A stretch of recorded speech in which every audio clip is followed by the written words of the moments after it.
Praise the Lord. தேவனுக்கு மகிமை உண்டாவதாக. ஆண்டவரும் இரட்சகருமாய் இருக்கிற இயேசு கிறிஸ்துவின் நாமத்தினாலே உங்களை வாழ்த்துகிறேன். இந்த நாளுக்கான தேவனுடைய வார்த்தை சங்கீதம் 59வது அதிகாரம் 1வது வசனம். என் தேவனே, என் சத்துருக்களுக்கு என்னை தப்புவியும், என்மேல் எழும்புகிறவர்களுக்கு என்னை விலக்கி உயர்ந்த அடைக்கலத்தில் வையும். இங்கே தாவீது சொல்லுகிற ஒரு வார்த்தையை கவனியுங்கள். அவன் சொல்லுகிறான், ஆண்டவரே, என்மேல் எழும்புகிறவர்களுக்கு என்னை விலக்கி உயர்ந்த அடைக்கலத்திலே வையும். தாவீது தன்னுடைய வாழ்க்கையில் அவன் அனுபவித்த துன்பங்கள் ஏராளம்.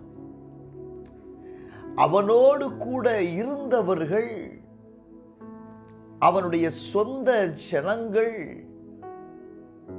அவனுக்கு நெருக்கத்தை, வேதனையை கொடுத்தார்கள். சவுல் பொறாமை கொண்டதனால தாவீதை வெறுத்து எப்படியாயிலும் அவனை கொலை செய்து விட வேண்டும் என்று சொல்லி அவன் நினைத்து கொண்டே இருக்கிறான். சமயம் பார்த்து கொண்டே இருக்கிறான். 1 சாமுவேல் 19வது அதிகாரம் 11வது வசனத்தில் இருந்து நீங்கள் வாசிக்கும் பொழுது, அவனை கொலை செய்யும்படி Glory to God, தாவீதை காவல் பண்ணி மறுநாள் காலமே அவனை கொன்று போடும்படிக்கு சவுல் அவன் வீட்டிற்கு சேவகரை அனுப்புகிறான். இன்றைக்கு அநேக நேரத்தில் நம்முடைய வாழ்க்கையில கடந்து வருகிற நெருக்கங்களும் போராட்டங்களும் யாரிடத்திலிருந்து கடந்து வருகிறதே ஆனால் நமக்கு நெருக்கமானவர்களிடத்திலிருந்து தான் கடந்து வருகிறது. அவன் சொல்லுகிறதை கவனியுங்கள். என் பிராணனுக்கு பதிவிருக்கிறார்கள், கர்த்தாவே, என்னிடத்தில் மீறுதலும் பாவமும் இல்லாதிருந்தும் பலவான்கள் எனக்கு விரோதமாக என்ன செய்கிறார்கள்? கூட்டம் கூடுகிறார்கள். எனக்கு துணை செய்ய விழித்து என்னை நோக்கி பாரும். தாவீது இப்படிப்பட்ட நெருக்கத்தின் மத்தியில் அவர்களுக்கு விரோதமாய் அவன் எழும்பல. அவன் செய்தது என்ன? அவனுடைய சத்துருக்களுக்கு Glory to God, விலகி இருந்து தேவனிடத்தில் ஜெபிக்கக்கூடியவனாயிருக்கிறான். Glory to God. அவன் சொல்லுகிறான், ஆண்டவரே, அவர்கள் ஓடி திரிந்து எனக்கு யுத்தம் பண்ண ஆயத்தமாய் இருக்கிறார்கள், எனக்காக துணை செய்ய நீர் விழித்து என்னை நோக்கி பாரும் ஆண்டவரே என்று கூப்பிடுகிறான். எனக்கு அன்பானவர்களே, இந்த காலவேளையில ஒருவேளை உங்களுக்கு விரோதமாய் சில நெருக்கங்கள், சில போராட்டங்கள் உங்களை சுற்றி இருக்கிற நபர்களால் உங்களுக்கு எதிரே கடந்து வந்து கொண்டே இருக்கலாம்.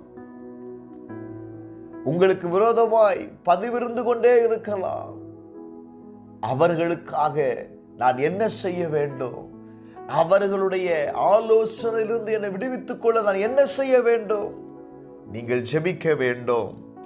வேதம் சொல்லுகிறது, உபாகமம் Glory to God 32வது அதிகாரம் 35வது வசனத்துல, பழி வாங்குதலும் பதிலளிப்பதும் எனக்கு உரியது, ஏற்ற காலத்தில் அவருடைய கால் தள்ளாடும்.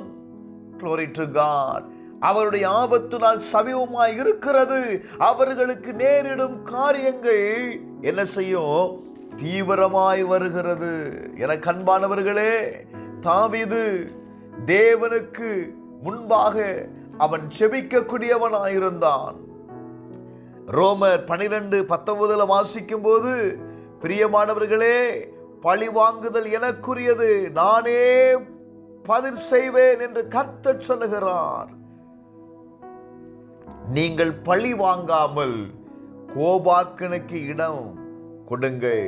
நல்ல கவனிங்க. நீங்க அவர்களை பழி வாங்க வேண்டாம். நீங்க அவளுக்கு விரோதமாய் செயல்பட வேண்டாம்.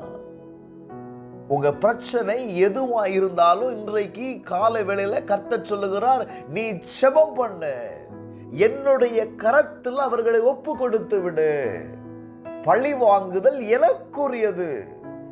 ஆண்டவர் சொல்லுகிறார், உனக்கு விரோதமாய் உருவாக்கப்படும் எந்த ஆயுதமும் வாய்க்காதே போகும் என்று கர்த்தர் இந்த கால வேளைகளை சொல்லுகிறார்.